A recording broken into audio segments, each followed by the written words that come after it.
Hi everybody, welcome back to the Always Smiling Faces podcast on the Gallowgateshots YouTube channel. As always, I am joined by Decker, Mark and Mr. Stephen Best to discuss another absolute shit show. Something which we've spoke about plenty of times this season. The last few weeks has been a little bit different, but we came crashing back down to earth against Arsenal. Let's just get straight into it, boys. Decker, sum that one up for me. Well, pretty much what I was expecting, to be honest with you. I had absolutely no real hopes going into it. In fact, I was actually out with the family and I didn't even see it live, if I'm honest. I watched a bit on Sky Go when I could get signal. Then I recorded it and I watched the game twice when I got back for me sins. Twice? Yeah, I watched it twice. Why? I was that furious the first time I watched it. I watched it again the day. That sounds perfectly normal thing to do, mate. I was that furious I decided to do it again. Yeah, well, I won't be doing that while I'm on duty, but that's another thing. Well, I'll quickly just mention one thing about the lineup. We haven't spoke at all, have we? Really, at the four of us. Not really, no. Moment, so I'm actually quite interested to see what you think. Well, there's a comment in there before you go on, Decker. There's a comment there asking why we haven't done a watch along this week. We're just all busy, to be honest with you. It's one of those things where if there's 2 years I can do it, then fair enough. But it's always better if all four we can get together. I didn't want it to be half-assed, so that's why we didn't do it, basically. But yeah, Decker, carry on. Sorry, mate. Oh, no, sorry. My lass had booked tickets for Beamish. Was it always meant to kick off at this time on a Sunday? Or has that been moved? I think it changed. It did not change a few weeks ago. Yeah, I'm sure it was meant to be Saturday. Possibly. I can't remember, mate. I can't remember. Anyway, she booked the tickets and I went, it's fine, why? There's no match on. And then, as it turns out, of course there was.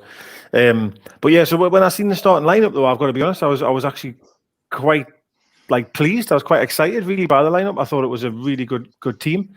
And I thought, and I seen Arsenal's team and seen the amount of changes that them had made, and I thought, hey, maybe we've got a chance to get at them here. Really put them under a bit of pressure. We've been in decent form, if you can say that. We've done all right the last few weeks.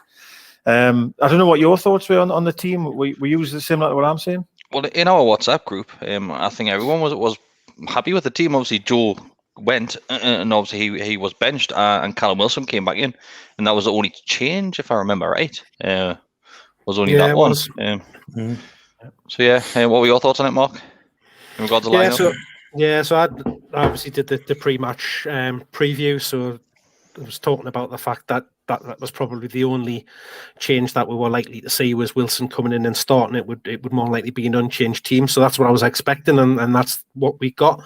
I also had a false sense of what Decker's just been saying there is like you thought with a bit of run of form that we'd been having in the previous weeks, a bit of improvement in performance, the way Arsenal have been playing, where they've been shocking and have lost a lot of their games in recent weeks. You just think there's no better time to play them than at the weekend with the way both of the teams are, and in typical Newcastle United fashion, they do what we should have really expected to happen, and when you think it's going to go well, they just don't bother turning up and throw in a half-arsed performance, which is definitely what they gave for. Yeah, Bestie, you returned to football yourself this weekend.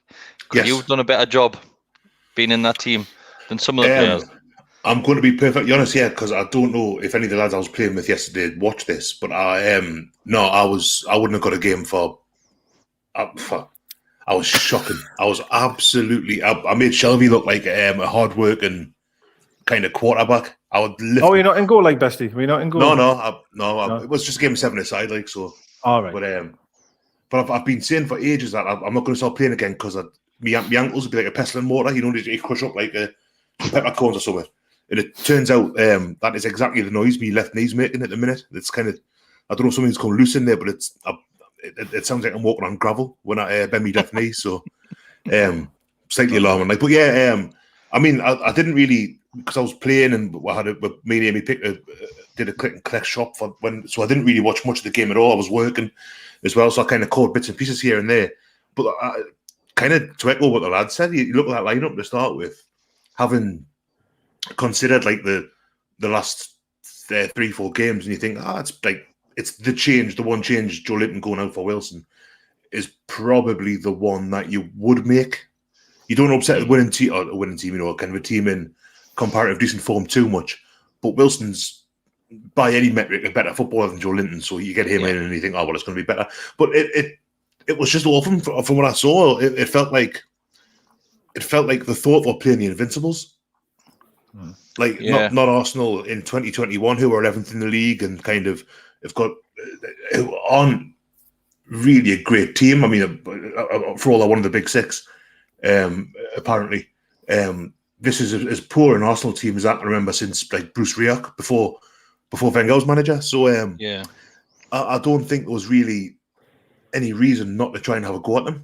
I was very, very disappointed with how they went about it. Obviously, on a weekly basis, we have a run up to these games where we'll do the likes of our previews, whether that be by audio, podcasts, or videos, speaking to away fans of the team that we're about to play. We've done a couple of this week. Obviously, Mark done his preview along with Chris and Daryl. And we also had a couple of lads on, so a couple of Arsenal fans alongside Matty, which was a fantastic watch. And I did one for Arsenal channel as well, the Chronicles of a Gooner, and no Arsenal fan was confident going into this one. And I think it was more likely Newcastle fans were sitting on the side of the fence where you're thinking we can get something out of this one. And myself, I thought, oh, we'll get at least a draw from these. I honestly thought they would have one eye on the Europa League, and evidently that they made 8 changes from obviously the defeat in Valencia. Was it Valencia where they were? It was, wasn't it? Villarreal. That was Daryl's mistake that he made as well. All right. Is Villarreal not in Valencia? No. Nowhere near. But yeah, they stayed there an extra night as well, if I remember right. And obviously the Douale coming back, the one he came back on the Friday for the game. But it was Newcastle of old, wasn't it? It was just, Decker, you've used this phrase many a times where we just didn't land a glove on them. And it was all them. We were happy to sit back, let them control the game from start to finish. Well, for me, this is the type of performance that we see just too regularly under Bruce, isn't it? It's just, we might string 3, 4. Well, that's not very often, I will say that. But we might string the odd result here or there together. A decent performance, maybe for 45 minutes to an hour. But then just too frequently we'll see this type of performance getting put in where I wouldn't even necessarily say that, yes, you can criticise we're sitting back, but there's a real lack of effort across the board, summed up by your captain yesterday. The second time I watched it, I actually decided to just watch Shelvey for a long part of the game. My God almighty, he was atrocious. Absolutely horrendous on Sunday. And I think, that's just one player, but every single one of them, in my opinion, Sane tried a few runs here and there, but the rest of them didn't really. I honestly don't think any of them broke a sweat. Honestly, I don't. And as I mean, for the start there, we'll see this performance every 5 games, every 4 games where they just don't turn up whatsoever. Yeah. Like I said, we're pretty confident having Wilson back in there, but I think he made 2 touches in the opposition box in that first half. And whether those were decent touches or what, I can't even remember. Bessie, you said before we started recording this that you can barely remember parts of the game. It was just one of those where everything just passed by, and it was a game where it felt like it went on for hours and hours. It felt to me like, those... I was actually going to write a tweet about this during the game last week. I forget which one it was now. Where, when you're watching the match and something will happen, they'll show a replay, and you think, oh, we've got a goal kick. And then the kind of footage goes back live, and the other team have got the ball again. Mm. Whenever I looked at it, it just felt as if Arsenal were kind of had the ball in our half, and we were sitting back and couldn't do anything with it. The only touch I remember Wilson having in the box was from an Arsenal corner that everyone missed, and he cleared away from, I think, Aubameyang at the back post. And you can see even then Wilson's he's like number 13, but he's a centre forward, and he's having a go at the defenders for not doing their job properly. Then he's kind of saying, "Oh, yeah, boys, what's going on here?" And I think it would have been 1-0 at that point because it was. Yeah, I remember that bit, mate. Yeah, but I kind of it kind of felt like that to me. It felt as if, again, like I say, I watched a really kind of truncated version of it, you could say. It it felt like I was watching highlights from like an Arsenal perspective, because Newcastle just didn't lay a glove on them, as I'm sure we're going to try and get a mark say at some point, because me and you and Decker have all kind of used that quite a bit, like. But it was just rubbish. Like it was almost kind of getting back to the form that you'd expect, the form that we've seen this season in however many games, where they just don't Arsenal seem to know how to attack the game. And we've criticised Bruce for this before, where he doesn't have a plan B even weeks in advance. Arsenal knew how to play against Newcastle, and Newcastle just went, "Oh, that's it then. Well, on the next one," you know. Yep. But Valencia is about 50 mile from Villarreal, so close. See, close. Close. I'm not walking it. I'm not pushing a shopping trolley that distance. Like. Close to that as well, mate. Close to that as well. No, not on my knees. I'll be sitting in it. Well, I'm not pushing that one, mate. I'll just take the flag that I can push this time. Mark, anything? Actually, we'll go to their opener, their first goal. As always, Newcastle United gift players goal scoring opportunities. This time, first goal in the Premier League after 60 odd games. I think the lad had played, and Newcastle, we'll see you now. Exactly that, mate.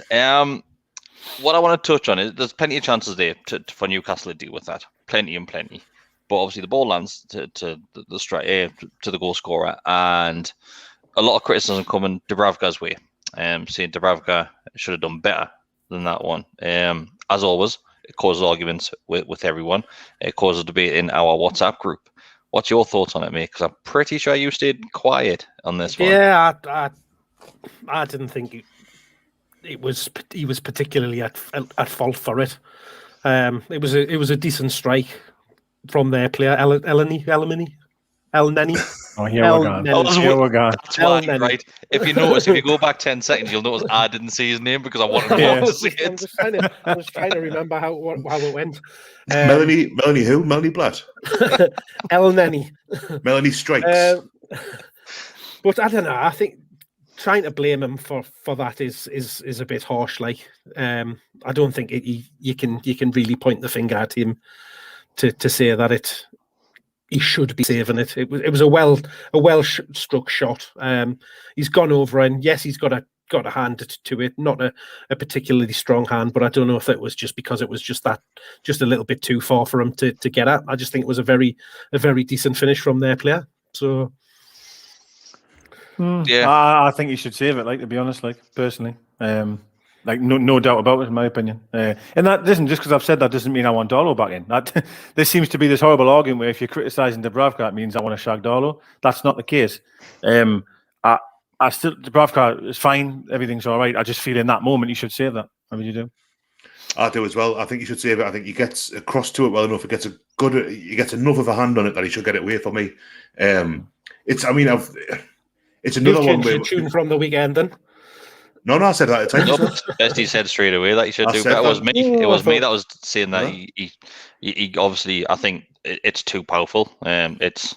He does get his fingers to it, but I think he just hits it. So I think he actually hits off he doesn't even connect well with it. I think it hits off his shin, or his lower shin. But yeah, for me, once again, it's split 50-50 on this one. We'll have to go and get that Amstel bottle cap and flip this one and see if Dubravka's at fault for it. Let's face it, the shot should have been stopped before it even gets to your keeper, though, shouldn't it? The amount of chances we had to clear it and stuff like that—that's the thing. It's another one of those ones where it's kind of come back between the lines almost, where they've cut it back, and we've been unlucky in that kind of Aubameyang's hit his shot, and it just happens to have fallen to El-Neni. But we look at the replay, and they've got one from behind when El-Neni hits it. I'm just repeating his name because I know how to pronounce it. He's about 22 yards out, and like Longstaff looks as if he's kind of caught between the defence and the midfield again. But I think he's just following in, looking for it, and he's not expecting Aubameyang to miss hit it. So he's kind of then. So I think it doesn't look great on Longstaff, and I think I did criticise him to start with. Look at it again, and they should do better. I mean, there's a ball back from the byline, and how many times I say this? It feels like every week now we concede a goal where they've got the byline. It's like a FIFA goal. Go to the byline, cut it back, and there's someone on the penalty spot. Bestie, if you go a little bit further back in that replay, it must be in the same one which I've watched along with you there. is Shelvey stood once again in the middle of halfway line and the edge of the box, and the player just steps it up a little bit, just doesn't even have to sprint. He just jogs past Shelvey. Then Shelvey obviously makes a half-horse run when it's too late. He didn't even run. That's exactly what happens. Didn't even run. That's exactly my point, because I know you have mentioned a few times there, but we had umpteen times to clear it. I actually didn't think we did. What I will say, it was pretty much a long ball that Dummett couldn't track for some reason. Benayoun, what do you call him? What's the right back hole again? Don't want to get wrong here and do a mark. Benayoun, isn't it? Benayoun, isn't it? I just don't want to say it wrong. Benayoun was... It was Bellerin, wasn't it? Is it Bellerin? Bellerin was playing right back. He's done well to get where he gets. But as you said, Aubameyang there, he's fluffed his shot, right? But how a lad can be on the edge of our box completely unmarked to have a free shot, that's what's unacceptable. And listen, the whole team, right? It's them two centre midfielders are not good enough. I'm telling you now, they're not good enough. Longstaff or Shelvey just aren't good enough. They haven't got the legs, man, to play in midfield. And Shelvey just wasn't switched on at all.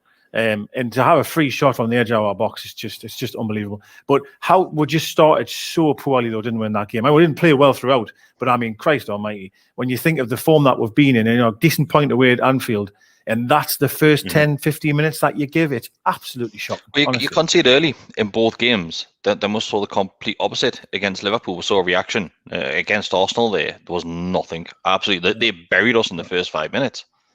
It almost felt like we had nothing to play for. It was as if we were already safe, and there was nothing really on the game. Everything was fine. It was a weird attitude from them, I thought. The Liverpool game was a strange one. I thought, like you're just saying there, Chris, like very similar in that they conceded the first goal within like 5 minutes, whatever it was. Yeah. But the chances Liverpool had the week before last year that they could have, if they had a shooting boots on, Liverpool 12 months ago would have put 5 or 6 past it at least. And we wouldn't have had half the chances that we had because obviously they didn't have the main men at centre half. Like, so the Liverpool game was a funny one. And again, I mean, I'm saying this, I still think that the point was probably, you could say it was certainly say it was fair.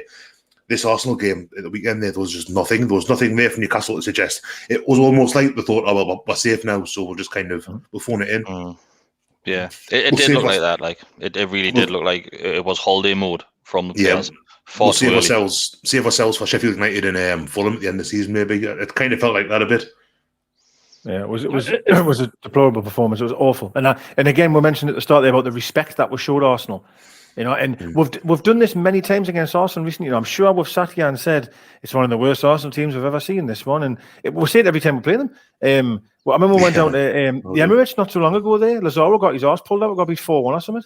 I don't think they had won a game in about 10 games or something. Newcastle rocked up, they scored 4. Like it happens time after time after time. Could have been more. Could have been more at the weekend as well. Miggy cleared one off the line. Yeah. A few times I noticed as well for when they were getting corners.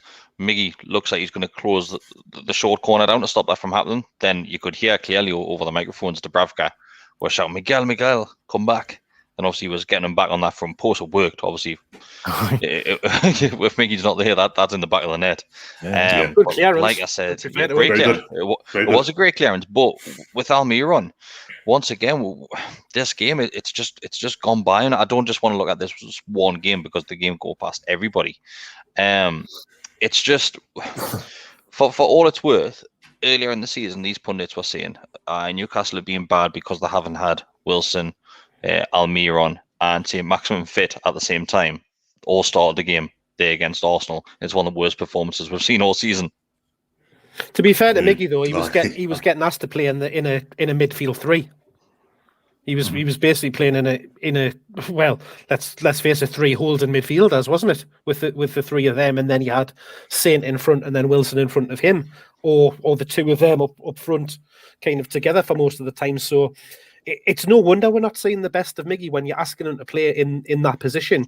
The times when we've looked good with having Wilson, Saint, and Miggy on the field together is when they've played as a front 3. Miggy looks lost, doesn't he? There wasn't at any point where we had them 3 playing up top together. He's asking him to play in a role that's alien to him. Yeah.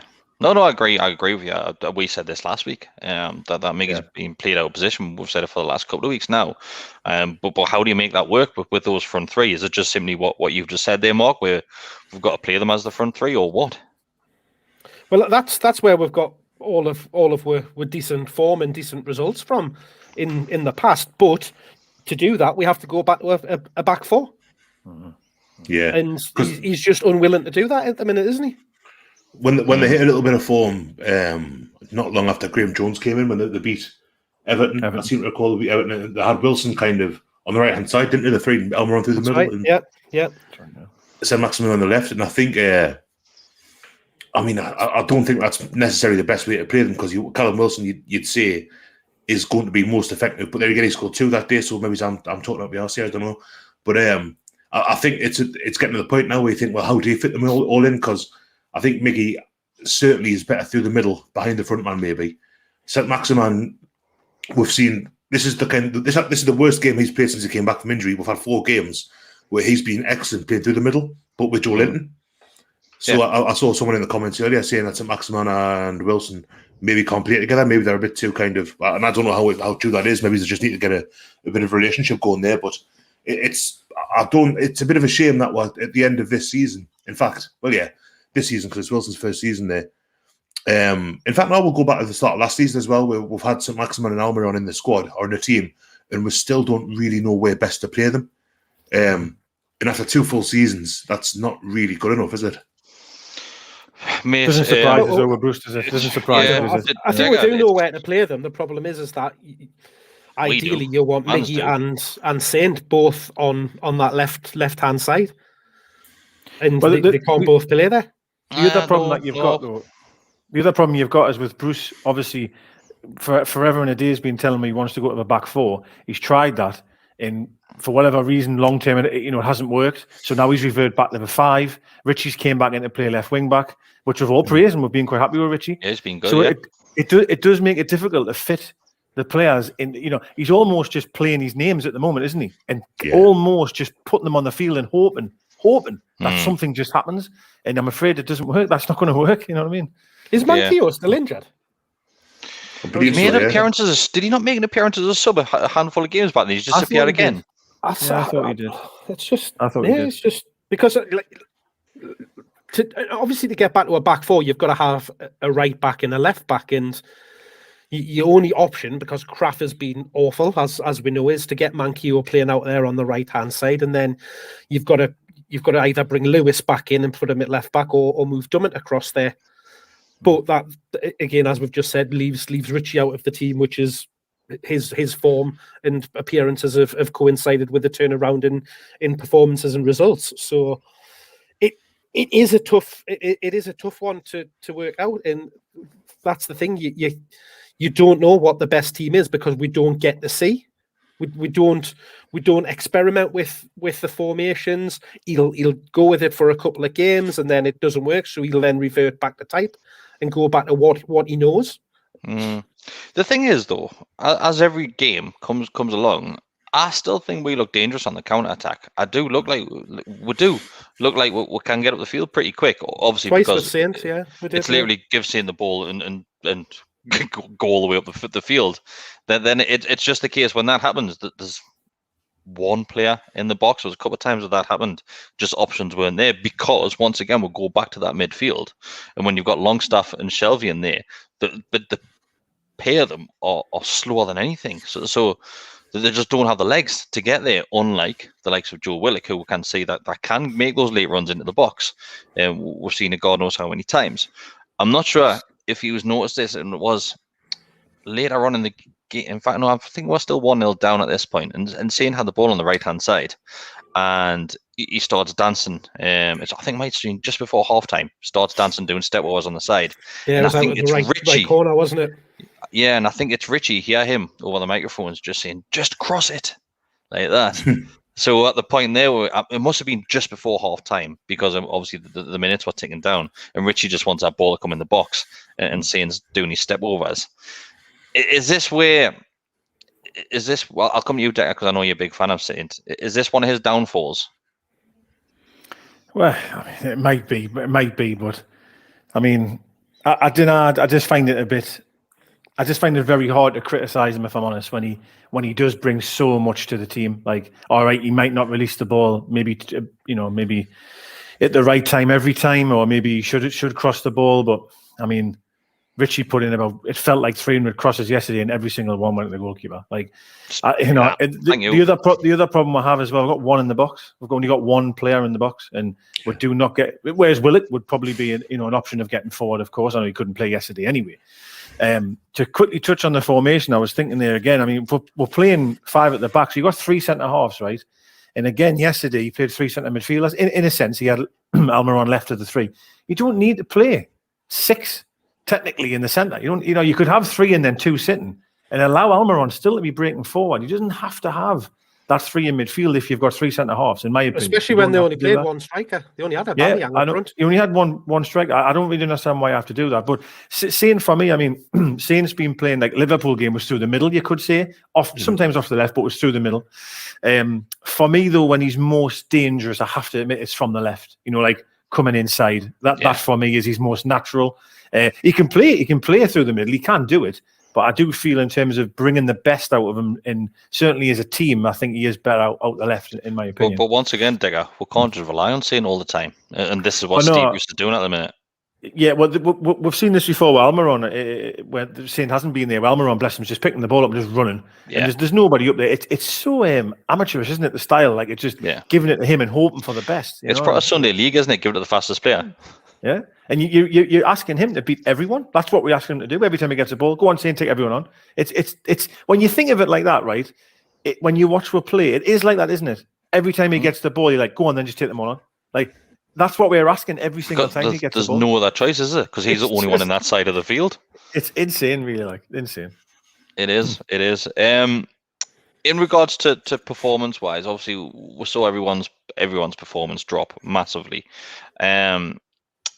Even defence. I know there's a few times, and Mark, I think it's you that hates doing this when they play the ball across the 6-yard box. They've done it quite well at times against Arsenal, but they still look a bit edgy when they're doing it, don't they? The difference is they could get away with it against Arsenal because there wasn't anybody putting pressure on them to try and win the ball back. As opposed to when we played Liverpool, they had 3 on as soon as Dubravka kicked it off. Yeah. So that came from the difference in formation. So they had a little bit more time to do something with it. But the problem is they didn't do anything with it. They just got the ball out from Dubravka, and then invariably they gave it to Shelvey, who was like 5-10 yards in front of them. Yeah. What I want to mention Longstaff was also poor there as well. Look, every time Longstaff came and collected it off a defender, you've got in them moments you have to be brave and turn with the ball, physically turn with the ball and have a look. It was all very much back to goal. So Clark and Fernandez might be passing it around. They'll go to Shelvey. Shelvey then just goes back to Clark, and then all of a sudden you're just inviting pressure, and you can see it coming. They're going to go back to the goalkeeper. You can see it coming every time. They're just going to get lumped, and that's where you then need, when you've got Shelvey and Longstaff, if you're going to have them two playing as two sitting in that 2 in front of a back 4 with 3 in front of them in midfield, whether that be Saint, Miggy and another out on the right, whether that's Murphy or Richie, and then Wilson in front of them. Because if you've got that bank of 3 in front of them, they've then got somebody to give the ball to that can get forward. That's essentially what Arsenal did to us. They had two rows in midfield of a 2 and a 3 before Aubameyang, and they overran us time after time after time in midfield. Yeah, so you mentioned Jacob Murphy there. I'll come to you, Bestie. Somebody who we give a lot of credit to over the last few weeks now. He's been playing quite well. Another one where it's up there with another poor performance by Murphy. Not the Murphy that has been around over the last month or so. Is it just down to this one game where everyone's not pulling the weight, or is that a standout poor performance by Jacob? It's a weird one, Murphy, isn't it? Because he seems to be very streaky. Like he has been all right this last. Even when the form wasn't great when he was playing, I thought he was doing okay when he played. But has he been playing above himself a little bit, maybe, or is it just that Arsenal found him out? Because it seemed to happen quite a bit from what I saw. I'm not too sure. I'm a believer in giving him a bit more time. So, like, I certainly wouldn't. I mean, I'm saying that, but Mark makes a point earlier that if you're getting the most out of Wilson, so Maximin and Almiron, you probably have to play with the back 4, which means that you're sacrificing. Yeah. Unless you play Murphy on the wing. Unless you push him up on the right wing. And thinking on, he's probably the best option to do. because Ryan Fraser, I've got no idea if he's alive even. Scotland haven't got a game. Scotland haven't got a game for a little while, so he's gone quiet. So yeah, maybe you might get more out of Murphy playing him further forward. He's more of a threat because he's not a defender, is he? Like we just talked there about if you play a back four, you've got to go with Lewis or Kraft, let's say. Murphy doesn't come into the equation just because he just doesn't defend. You know, that's not his game. It's not his fault. You know, I mean, it's the same as you play anyone out of position. I'm not going to be able to do it. Matt Ritchie wouldn't play left back for the same reason. Or shouldn't. Yeah. So I think give him the benefit of the doubt. If you're sticking with a 5, you've got to play him. And he's done all right. He's certainly done enough in the last month. I mean, he's been a big part of Newcastle kind of hitting that little bit of that. They're getting those results together. That 8 points in 4 games, that's kind of looks like it might have helped him stay up.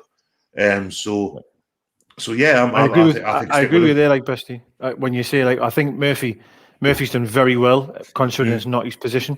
He's done very well, and I think when it's not your natural position, there's going to be certain games where found out's maybe the wrong word, but certain times where you might look a little bit hesitant in that position. And I thought on Sunday, unfortunately, you're seeing that, and I'm not bashing him at all because it's very difficult. I think when it's not your position, but also when you think of the team around him, when he was even getting the ball, there's not many options, is there? When one of our players does physically get the ball, there isn't many people wanting it.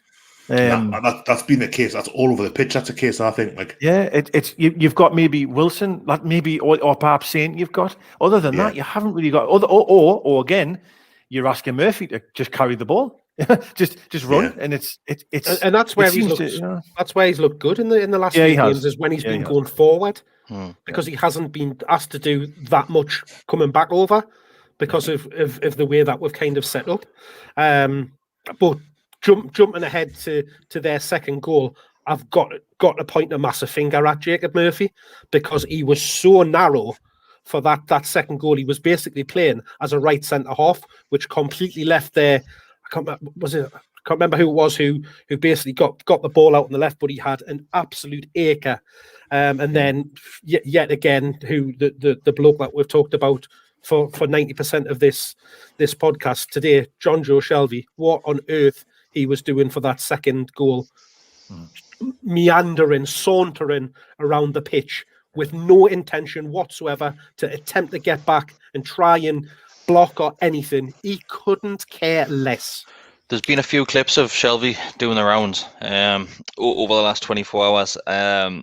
Somebody who says that, what was he said in his interview, it may not look like he's running or grafting, but his stats say otherwise. My eyes must lie then. My eyes must lie. It's another game, and I think I'll just put the question out there, and I'll start with you, Bestie. Is this the end of John Joe Shelvey in a Newcastle shirt? Do you think he'll be gone in the summer? Nah, as long as Steve Bruce is there, John Joe Shelvey will be there, I think. Bruce likes him. Bruce, he was captain, wasn't he, yesterday? Yeah, he's vice captain of the club, so whenever the Cells in there, he's got the captain's armband, yeah. Disgusting. Absolutely disgusting. I mean, for me, I don't understand why you wouldn't just give it to Matt Ritchie. Matt Ritchie we've said... Doesn't want it. Time and time. Really, is that right? Yeah, Fernandez. Aye. Kieran Clark. Fabian Shelvey, a better option. Anybody with a bit of heart. Aye. Shelvey's... Bruce likes him, so as long as Bruce is there, Shelvey's there for me. I think he'll be there next season.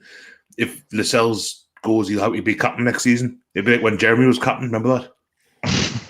I've said honestly, right, I think one of the first shows I ever did, right, with you two, obviously Bestie wasn't here, I said, why have we not upgraded with centre midfielders?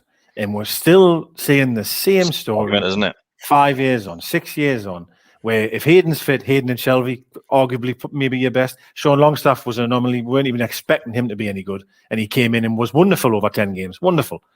Never repeated that form, but he was decent. I've banged the drum for Shelvey many times that he's calm on the ball, has a decent eye for a pass, but even I cannot defend him. Even I can't. I mean, it's just absolutely shocking.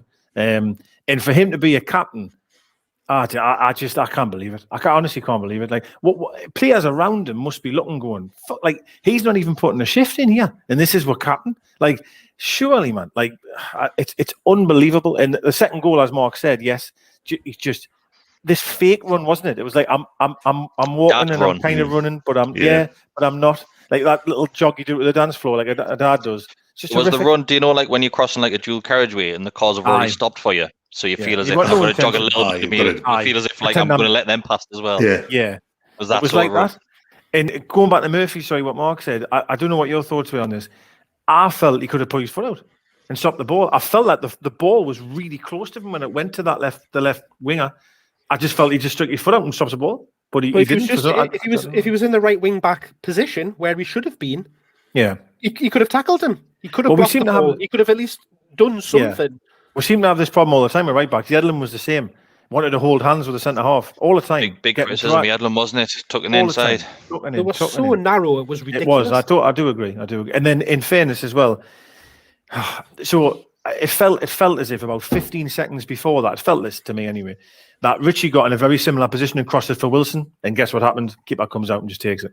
Within seconds, it felt like them going in exactly the same area, and Aubameyang scores. And I couldn't believe he was so open. And I hate to say it, but Fernandes and Clark, I don't think have been very good at all recently. Like I've been a little bit critical of Clark. I don't really want to be, because he's been a good servant. He's done fantastic for I actually believe.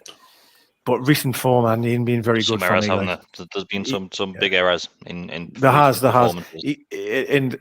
I don't want to bang the drum about Lascelles, because I don't even think he's good enough either. But there's something, and does it come to coaching? Does it come back to Steve Bruce? Does it come back to coaching? Do you know what it is? Overall, it probably does.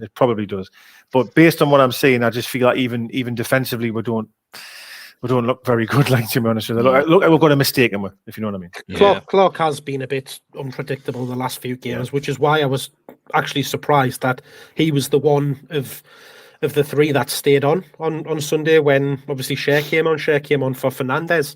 Which I've got to say, like, well, at the point of when he came on, I thought it was absolutely amazing that he'd somehow got himself back fit and was able to play in the game. Man. Similar Lejeune, like how Lejeune gets fit so quickly is ridiculous. That's a lot of desire from the player. That's a lot of desire from the player. Strong willpower. That. I mean, he's saying that, but he's just got himself another 3 games off. So that's true. That's what I was going to say. So he's got the mentality to get himself back to the game, but then, as we've said time again, he's got the mentality goes out the window on the pitch. But let's have a chat about that then. Let's have a chat. Is that a red card? Take us in nicely to that one. So Degger, is that a red card? Absolutely not. Not a chance now. Nah, it's not. Mark? It's a yellow card, certainly, but not a red. It shouldn't be, should it? It shouldn't be. You were a bit on the fence there, Mark. Yeah. No, well, it shouldn't be. But in this day and age, if you go to ground and you go in and tackle in from behind and come through the back of a player, you're dicing with it. You're asking for it. He hasn't really. He has best. He has. It's not. I know you said he came in sideways, but he definitely comes in. I was watching the Mr. Roy video at the time, but like he doesn't come through the back of him. To me, is the bloke's got his back to him 180 degrees, and he's just wiped him out, and he hasn't. They've both gone for the same ball. Shea happens to have come from a little bit further away, and I think he's touched his foot, but it's a yellow card. And for me, no more than that. It's a daft challenge to make. There's no need to make it 2-0 down where they were on the pitch. I agree. This is what I like. This is what I like about Shea. Shea was very similar to what Colaccini used to be like. Colaccini used to just see red, then just go for it. And I don't think he did that. I don't think he tried. I don't think he was going in for a bad tackle or anything. I'm not saying that. I'm saying that, but obviously frustrating to being 2-0 down. Yeah, he's thought, fuck this, I'm going to put a tackle in here. That's what he's been thinking. But the thing that annoyed me is even the commentators at the time were saying, is the red card? And they were doubting it. Then it went to VAR. Then VAR confirmed that it was a red card. I'm thinking, how have you came up with that decision there when you've looked at it back? It's the clear and obvious error thing, isn't it? Though. Yeah. And what they basically is, they're not saying he's got it completely wrong, because there was contact. He came in from behind. So you look earlier on in the pitch. You look earlier on the pitch, and Miguel Almiron gets booked for another player hitting his foot during a challenge. So Almiron goes in and puts a great challenge in, and it's because the Arsenal player screams as he's going down, 100%, even though there was no contact made with him. It's to the ground. Do you know, Bruce said that, and I know a lot of people don't like what Bruce says, but he said that after the game, that he says, "Will there be no crowd there? You can hear every scream." And he went, that lad literally screamed like as loud as he possibly could. And he said, I'm not saying that swayed the referee, but it might have. And he maybe got a point there. I actually thought Xhaka should have been sent off. 100%, absolutely. Xhaka. Surely that's a second. Oh, there we go. Surely that was a no doubt. If Xhaka runs out of his way to block off, is it Longstaff that he blocks off? Yeah, I think he's already been booked. Yeah, I mean, on about Bruce and the crowd. I mean, the crowd are constantly living rent free in Bruce's head, which, as we all know, Bruce doesn't like. But I just mean that point, though. I just mean that point, you know. Yeah, subtle. I like it. Subtle, yeah. All right, okay. I thought there was another conversation. No, he's just planting the seed. I know, but I thought he was going to go. I thought he was going to say something else. No. But yeah, performance-wise, from start to finish, absolutely horrendous. No effort, no fight, no desire in that one. Like we've said a couple of times tonight, didn't lay a glove on them. Lads were on the holidays far too early, and they had their flip-flops on when there's still plenty to play for here in regards to Premier League survival. It's not finished just yet. And that's why we get annoyed so much, is because that's the one thing we ask, isn't it? As fans, the one thing is to go out and at least try. And they didn't. I didn't care what any of them would say to us. No, I don't believe they did at all. And that's what annoys me the most above anything is the lack of commitment and lack of effort. Julie says there, obviously between the TV cutting at Old Trafford several times in the game, they could have, swear they've binned the game off if they could have. So Shut off. Yeah, just call it a deal, lads. We're not getting back into it. So, the scenes that we saw at Old Trafford, Man United fans taking upon themselves to protest, and obviously getting the game postponed and called off in the end of it. What are your thoughts on that one? I know there's been a lot of criticism for Newcastle fans for not doing something similar underneath Mike Ashley's ownership. But I'll come to you, Mark. What's your thoughts on everything? So a bit of a mixed bag, I think, in the grand scheme of things, to be able to put forward your view to show that you're not happy to make a statement to the footballing world about what's gone on in the last week and a half, something like that. There's no better way to do that. They showed their unrest. They showed their displeasure towards the owners, as other clubs have done in the recent week and 2 weeks. But what you do get when you have these situations is you'll have one or two absolute idiots, absolute knobheads that get in amongst that, who take things a step too far. And we've now seen things like footage of like glass doors being kicked in and smashed to bits. We've seen bottles and cans being thrown. Obviously, a policeman's been injured and been scarred and that kind of thing. So that's the side of it that you don't want to see. But as a statement, it's very, very clear, the statement that they've made in their displeasure, and you've got to give them, credit for doing that. I don't think they had the intention of looking to have the game postponed, because they probably didn't even expect to be able to get into the ground and be able to get onto the pitch. But it just shows you how easy it was for it to happen, to get that many people inside of the ground. But some of the scenes are terrible, but you can't tarnish all of the fans and all of the people that were there with that brush. In a large group of people, you'll have numpties and idiots that'll take things too far. I'll come to you, Bestie, because I think it was perfectly summed up by the lads in the Sky Sports who were at Old Trafford. So you had Mick Richards, Neville Carragher, and Roy Keane, who were basically saying these fans have got every right to do what they're doing now. Then on the other fence, you had Souness, who sounded like he had been sat in a social club most of the afternoon, just absolutely downing as many pints as he possibly could. And who's the presenter? Dave Jones was Jesus Christ. Absolutely. He didn't cover himself in any glory, like Jesus. What were your thoughts on it, Bestie?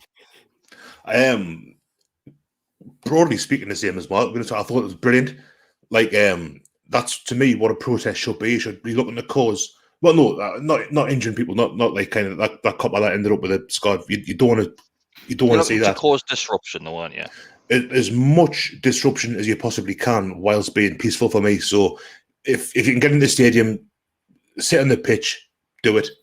Like that's a protest to me. Like that's proper. It gets people talking, and that's the issue with there's videos of that kid throwing a camera, like a tripod over the advertising horns, and the polish with a scar on his cheek, and that's become the story. It's look at these unruly and that's not what it should be. It should be about Man United, it's not just about the Super League thing for Man U. The Glazers, for all the money, someone I think Match of the Day might have been had a graphic that Man United have spent so many hundreds of million since the Glazers came in. And they had Andy Mitten, I think it was, who was a Man United kind of fanzine editor, who was saying, but they've also spent so much of the club's money on the interest incurred from the loan when they bought the club, because they bought the club of Man U's money, didn't they? That was the the start of the green and gold taking out billions. Close to $1 billion, $750 million in interest apparently. And I think we have to remember how big of a club Manchester United are across the world. Yeah, and they've every right to do it. I don't buy the thing, they should be happy because they're second in the league and all that. And that's not how it works. You get people saying, but Newcastle are in a worse shape. But then if Newcastle, they'd be saying, but what about Wigan? What about Bury? What about Leeds 15 years ago? Sunderland? It's kind of the club aren't being very well run at the minute. And the Super League thing was kind of a symptom of what's been going on with Man U. Like the Glazers do not care about families in Salford, about families in Wythenshawe, whoever, who are Man U fans for generations. My sister-in-law's boyfriend is a Man U fan. His dad's a season. I went to the game with his dad on Boxing Day a couple of years ago, the 4-1 defeat. We went to the same car a few beers together. And, it's that proper, as much football fans as we are, or as what pals who support Sunderland or Leeds or whoever. Just because they're successful doesn't make them less of a fan, you know what I mean? And there are more tourists, there are more day trippers and stuff. Yeah. But for me, I'm kind of digressing massively there actually. But for me, it causes as much disruption as possible, but just don't hurt people. You know what I mean? Yeah. That's goes without saying, doesn't it? Don't be a dick. Aye. Yeah, it goes without saying. Digger, what's your thoughts on it, mate? Well, I was really interested to hear their thoughts before I had a go, actually. Because I totally agree. I thought the protest was fantastic, to be honest. I thought to get that many numbers, to get it organised, to have that many there was tremendous. I do want to touch slightly for 1 second on the Chelsea one, when they all sat on the ground and wouldn't allow the bus to come in. I actually also thought that was quite a good idea. I thought that was very, very good. You're not causing anybody any injury there except yourself if you're getting over by a bus. So you're not causing any damage to anyone or hurting anyone or any property. You know what I mean? You're just stopping the players from coming in. There was a fact that Peter Cech had to go get off the coach and try and go, right, lads. To what Bestie's saying there, the point he's made about as much disruption as possible without actually causing, physical harm to someone or anyone, I think is really important. And the problem that you have is I know Souness was banging on about, of course, listen, hey, I'm not agreeing with Souness, but I wouldn't have liked to have been sitting there and someone trying to flare me. I will be honest here. Like, I wouldn't want that. However, at the same time, like what Keane was trying to say and Mick Richards and all the rest of them was they weren't condoning that. They were saying that is bad. That is really bad. However, the bigger picture of what the fans are trying to do is fantastic. And you know what it is? I think what they've done could really change everything within football. I really feel that other clubs may learn from that, or other owners might think, fucking hell, the heat's going to be on here in weeks to come, and I think it's a massive moment for football, I think, to be honest. But to what Bestie said, or maybe Mark, was the bad thing you've got is these images of the police officer, for example, and it's awful. It's just not on that. It's unacceptable.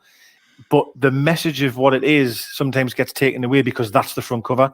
Policeman scored, Yobs footballer, Yobs as usual. And I hate that because the overall prime message sometimes gets taken away. So that's upsetting. But, in a nutshell, I thought it was very good, if I'm honest with you.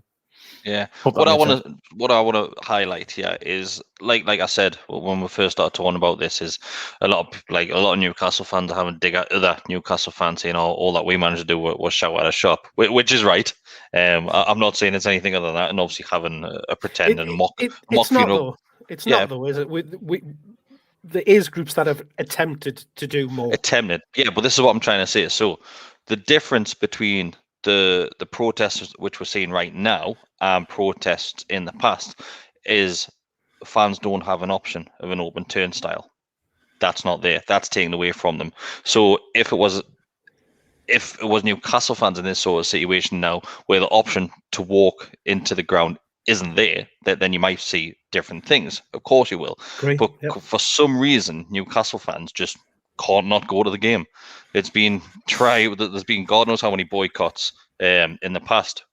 Tried to arrange from different fan groups, and it just never happened. It really hasn't. You see a few hundred not going in the ground, and that's it. And you see a few people shouting outside the ground, holding banners, but that's about it. Sorry. No, carry on, mate. No, I do agree there, and I've seen a lot of Newcastle fans saying like, "Yeah, we're too thick and we're too busy to give Ashley 600 quid." Not to be funny here, but Man United haven't had a game that hasn't sold out. Like, like all them fans that were probably there yesterday go to the game anyway. Like, them have never had a boycott of a game or not go in on this minute or come out on that minute. Like, they're there every single week, 60,000 week in, week out. Obviously, there's no fans allowed in, and they've went hell for leather. Good luck to them. Mm-hmm. But that one doesn't wash for me very well when they say like, "Oh well, we'd be too busy because we'd be going to the game." Man United fans, and also to point out what Suna says, horrendous comment. They're just doing it because they're not top dogs anymore. When them were winning the league and all the rest of it, them were there with Glazers out signs, the green and yellow scarves, all the rest of it. Yeah. They've been trying to do it since day one of them coming in the club. So it's another thing that doesn't wash with us when they say they're only doing it because they're not top dogs anymore. But I think to say that, listen, what I will say, would we as passionate as that? Would you see us doing that? We wouldn't. Let's be fair, we wouldn't, right? Because we've had the opportunity and we've had a cabbage on a gate or we've stood with the odd banner here and there. We haven't we've nowhere near of what Man United did. But in terms of saying that we'd be too busy going to the game, I disagree with, because Man United have sold out every single week for years. I think a big thing with Newcastle fans are protests. I remember one, and I forget which game it was now, it might have been Cardiff, which actually it's the anniversary of today, the 3-0 win, when I had the walkout. And there was two walkouts. Those different. They had walkouts on different times because you had one fan group. I want to say 17th minute was the first one, which was muted. Yeah, because I went on the 21st or something. Something I can't remember exactly, but I remember I walked out. I think I went with the first group, but there was two different groups, and they wouldn't kind of compromise with one another. They wouldn't say, well, we'll just, the one of them could have said, "Oh, well, we'll just do it on this time," because and it was that. I think that's a problem. You see it in Newcastle at the minute, on Twitter in particular, which I know is only a fraction, a tiny amount of what's going on. Newcastle fans, yeah.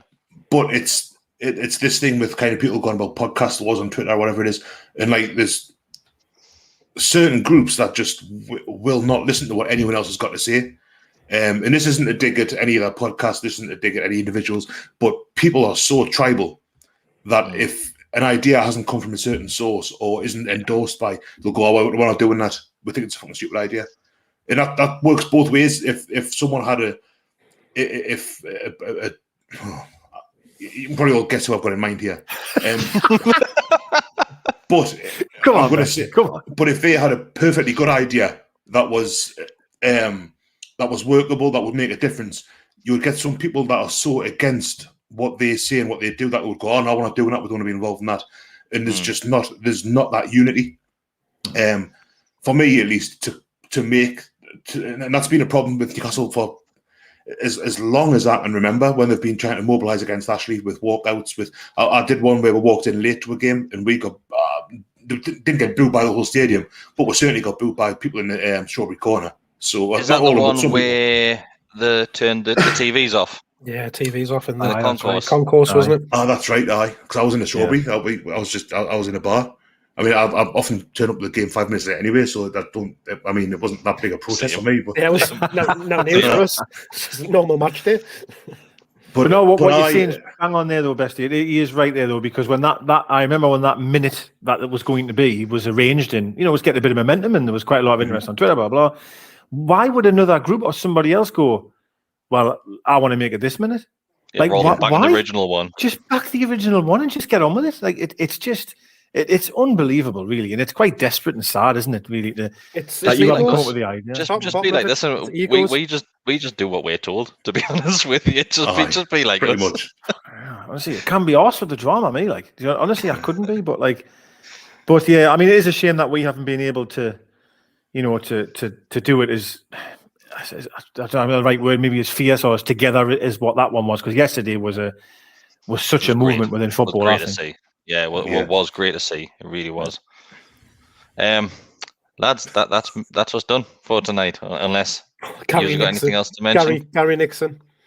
Gary Nixon, yeah, I've seen it. Gary Nixon said Gallowgateshots. He knows us so well. But yeah, that's the final nail in the coffin. Oh. Right.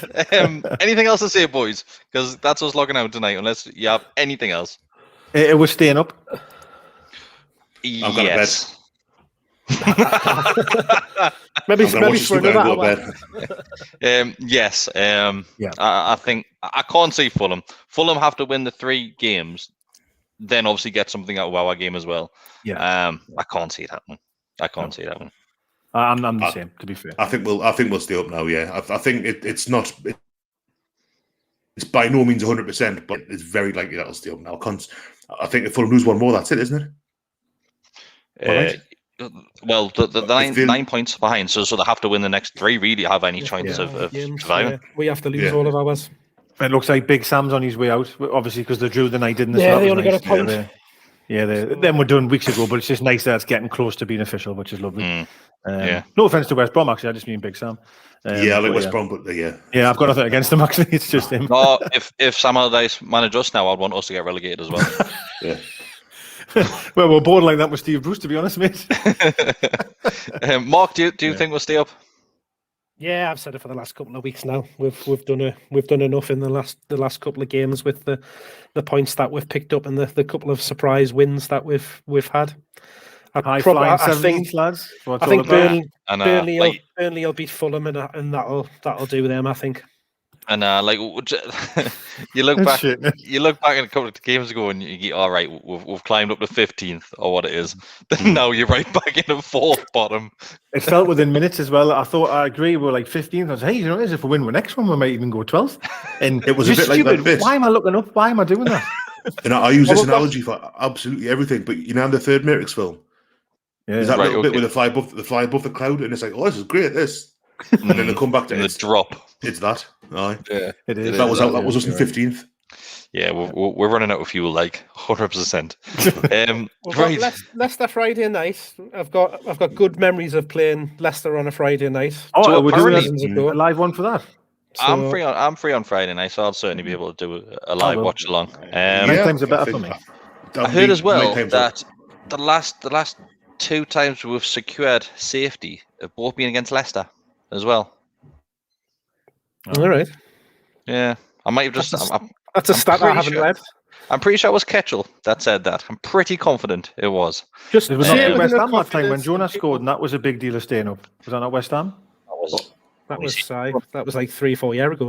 No, it was longer than that. We've been relegated since then. No, but what was the question? What was the question? The last 2 times we've secured safety. Oh, I apologise. Sorry, I thought you said like. Right, sorry, the last 2. Right, sorry, I get what you're saying. Yeah. Right, sorry, I misread the question there. Yeah. Maybe because it was that one where the crowd stayed. You got Rafa getting interviewed, and the crowd were there giving it 6 now. Yeah, that was that one. Yeah, that was the one I was thinking of. Yeah, it was one where Rafa was getting interviewed by Jamie Carragher, if I remember right. Yeah, I had a good conversation. He was basically slating Mike Ashley. That's when he started turning just to literally go to town on Ashley. Was that one? Right, right, boys. Thank you very much. It's been a pleasure as always. I've enjoyed this one, even though it's on the back of a 2-0 defeat. I've enjoyed this one tonight. Same. I didn't even watch a game, and I've quite enjoyed talking about it. So. I didn't enjoy watching it. It's a better way of doing it. Well, I watched it twice. At least you didn't do a deck. I watched it twice. It was so bad. I watched it twice. I watched it more than what Shelvey did, and he was playing. Well, honestly, the second time I literally just watched Shelvey and go, "What the fuck are you doing? What the fuck are you doing?" Just going off it with him. Yeah. Right. Now you know how I feel week in, week out. True. Everybody watching, if you do want to like the video, we will massively appreciate that as well. If you want to subscribe to the channel, or even better, if you do want to become a member, then we thank you very much for that.